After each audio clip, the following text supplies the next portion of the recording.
मी अरुणा देशपांडे. तर ही एक सुंदर कथा आहे, गोष्ट आहे आणि ह्या कथेचं नाव आहे कासवाशी मैत्री. एका नगरात एक म्हातारा एकटाच राहत होता. छोट्याशा झोपडीत राहून तो आजूबाजूच्या शेतात छोटी मोठी कामे करून स्वतःची गुजराण करत असे.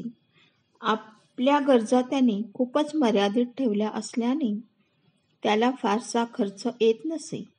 मात्र हे असताना त्याने एक कासव पाळले होते आणि त्या कासवावर त्याचा फार जीव होता. दुपारी आपले जेवण तयार करताना ते कासवासाठीही हरभरे भिजवून त्याला देत असे. रिकामा वेळ असताना तो त्या कासवाशी गप्पा मारत असे. एके दिवशी एक नातेवाईक त्या म्हाताऱ्याला भेटण्यासाठी आला. थोडा वेळ इकडचे तिकडचे बोलून झाल्यावर त्याने त्या कासवाला पाहिले व तो म्हणाला, "तू इतका घाणेरडा प्राणी कशासाठी पाळला आहेस? सोडून दे त्या कासवाला."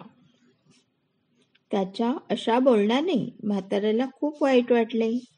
तो म्हणाला, "अरे मित्रा, तू असे बोलून माझे मन दुखवले आहेस.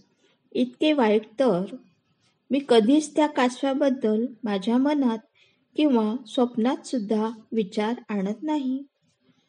ते कासव म्हणजे माझा जीवाभावाचा दोस्त आहे, म्हणून माझ्या मनात त्याच्याबद्दल खूप आदर आहे." तो व्यक्ती म्हणाला, "ते कासव तुझे दोस्त कसे काय बरे ठरते?"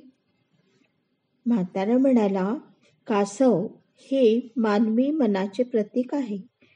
कासव आपल्याला हे शिकवते की त्याला जरी संकटाची चाहूल लागली तरी ते जसे स्वतःचे अंग आक्रसून कवचाखाली जाते, त्याचप्रमाणे मानवाने वाईट गोष्टींची जराशी चाहूल जरी लागली तरी त्यापासून लांब राहिले पाहिजे.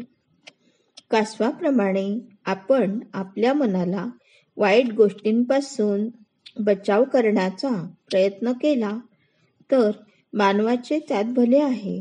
म्हणून कासवाशी नेहमी मैत्री केली पाहिजे." तर ह्या गोष्टीचे तात्पर्य असे आहे. वाईट गोष्टींपासून, वाईट संगतींपासून आणि खराब गोष्टींपासून नेहमी आपल्या पंच इंद्रिय जे आहेत त्याचा आपण नेहमी बचाव केला पाहिजे आणि आपल्या कवचाखाली म्हणजे आपण त्याच्यापासून दूर राहायला हवं, सुरक्षित राहायला हवं. हाच ह्या गोष्टीच्या मागचा उद्देश आहे, तात्पर्य आहे.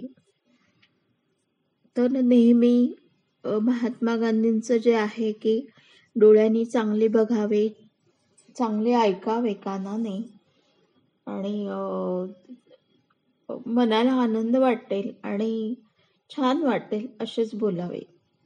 आणि बाकीच्या ज्या खराब गोष्टी आहेत, ज्या म्हणजे आपल्याला असं वाटतं की ह्या ठीक नाही आहेत, त्याचा आपण कासवाप्रमाणे सगळं पंचेंद्रियातून बचाव करावा.